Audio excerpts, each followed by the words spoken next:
আজকে ঘরে বানিয়েছিলাম গন্ধরাজ চিংড়ি মাছের ফুলকপি আলু দিয়ে রসা। তো চলো বন্ধুরা স্টার্ট করে দিই এবার রান্না বান্না। তো এখানে কড়াইতে তেলটা গরম করতে দিয়েছি, আর এইদিকে ফুলকপিটা আমি একটু ভাপাতে দিয়েছি, আর এখানে আলু কেটে রেখে দিয়েছি। গন্ধরাজ লেবুর রসটা দিয়েই আজকের কিন্তু হবে। আর এখানে চিংড়ি মাছের নুন হলুদ এখন মাখানো চলছে। এবার ভেজে নেবো চিংড়ি মাছটা, আর এইদিকে ফুলকপিটাও এখন ভাপানো চলছে। চিংড়ি মাছটা ভাজা হচ্ছে, চিংড়ি মাছটা ভাজা হয়ে গেলে এবার আলুটা দিয়ে দেবো। আজকের গন্ধরাজ লেবুর রস দিয়ে আজকে রান্নাটা করব। আদা রসুন বাটাও যাবে। আর এখানে আলুটা এখন লাল লাল করে ভেজে নিচ্ছি। আলুটা ভাজা হয়ে আসলে এবার ফুলকপিটাও দিয়ে দেবো, একসাথেই ভেজে নেবো। এই যে ফুলকপিটা আমার ভাপানো হয়েই এসছে। এবার ফুলকপি আলু একসাথে দিয়ে এবার নাড়াচাড়া দেবো। এইভাবে রান্না করতে পারো বন্ধুরা, খেতে কিন্তু দারুণ লাগে।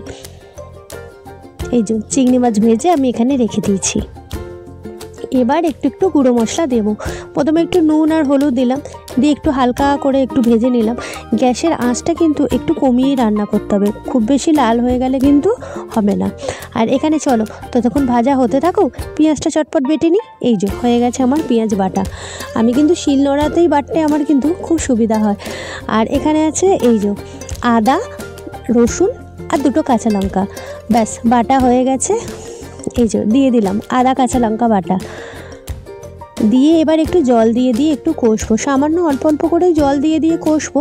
আচ্ছা, আর মশলার মধ্যে গুঁড়ো মশলার মধ্যে দিলাম একটু হলুদ গুঁড়ো আর লঙ্কা গুঁড়ো, আর নুন তো পরিমাণ মতো, আর দিয়ে দিলাম একটু টমেটো বাটা। টমেটোটাও আমি সিলে বেটে নিয়েছি, টমেটো পিউরি হয়ে গেছে।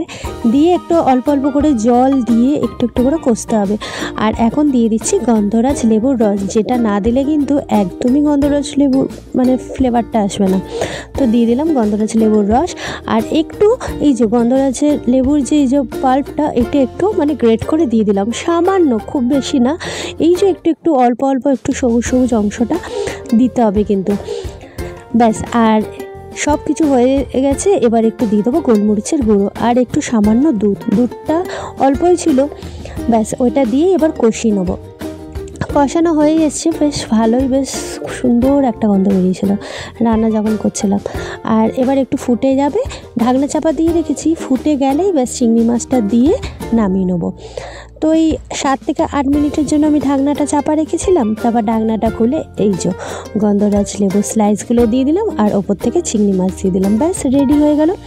দিয়ে কিন্তু আর ফোটালে চলবে না, এই চিংড়ি মাছটা দিয়ে এবার গ্যাস অফ করে দিতে হবে। রেডি হয়ে গেছে আমার গন্ধরাজ চিংড়ি মাছের ফুলকপি আলু দিয়ে রসা।